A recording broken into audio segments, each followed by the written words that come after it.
poke them, you know, by hook or by crook. And he would move his sheep from here to here. That's what you use a staff for. It represented his influence. And so when God says, Moses, what's in your hand? He's saying, I want you to recognize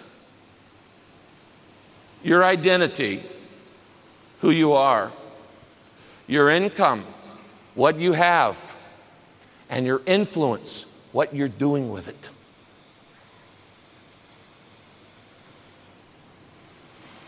A year ago, I spoke at the National Basketball Association All-Stars game in America, because most of the basketball teams in America had done 40 days of purpose. So they invited me to come and speak to the teams and to the All-Stars. When I was with them, I said, what is in your hand? And I said to them, it's a basketball. And that basketball represents the same three things that the staff did in Moses' life. It's your identity, you're a basketball player.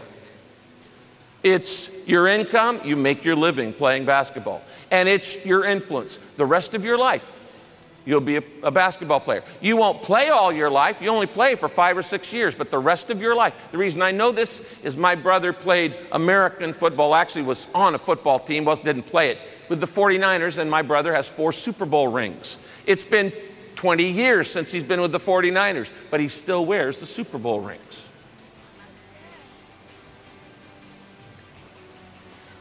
Now let me ask you a question. What is in your hand?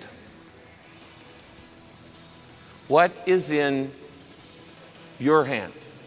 What has God put in your life? The world is yet to see what God can do through one person who is totally, completely, second by second, sold out to Jesus Christ. Why don't you be that person? Why not you? Not the person next to you. Why not you? What is in your hand? Let me say it another way. What are you doing with what you've been given? Now, the Bible teaches over and over through the parables of the talents and others that if you don't use it, you lose it. And that from him who has shall be taken away and others will be given more. It's what you do with what you've been given. What's in your hand? I've had to think a lot about this question in the last 4 years, since Purpose Driven Life came out. Up until that book came out, I had my life pretty well, quote, planned out. But the Holy Spirit is sneaky. Have you noticed that? And all I really wanted to do my entire life was simply pastor a single church for my entire life and help other pastors, particularly bivocational pastors. I'm a 4th generation pastor. My father, my great-grandfather, my great-great-grandfather was saved under Charles Spurgeon in England and was sent to the United States as a circuit rider to start new churches. All I've ever wanted to do was simply pastor a single church. I didn't want to be on TV. I didn't want to be on the radio. I just wanted to pastor a church. And I wanted to help train other pastors. And for about 24 years of my life, God let me have my way. And I was very happy being a relatively unknown person. I think always being in the spotlight blinds you.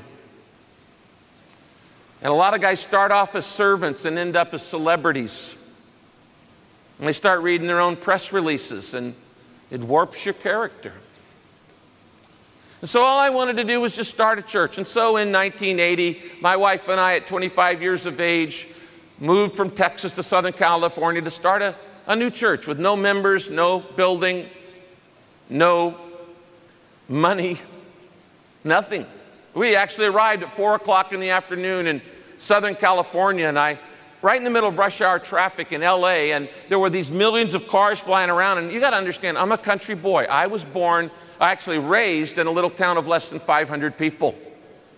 And when I looked around at this enormous number of people, I looked around and I said, God, you got the wrong guy.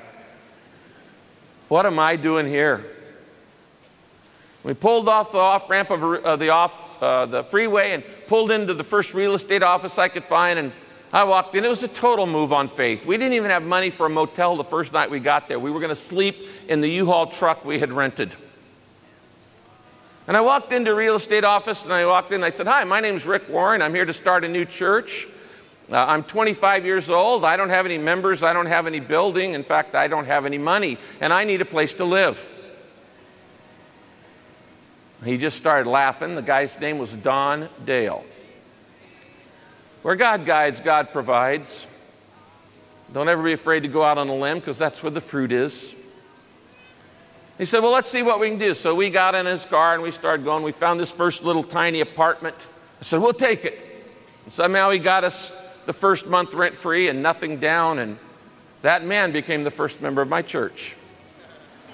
As we were traveling, I said, "Hey, Don, you go to church?" And he said, "No, I don't like church." I said, "Great, you're my first member."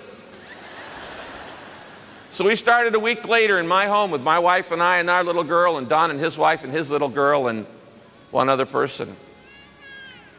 Fast forward that about 25 years, 26 years. On our 26th anniversary at Easter, I preached 13 services to about almost 40,000 people on a 120-acre campus. And I'm going, what did God want to have in mind?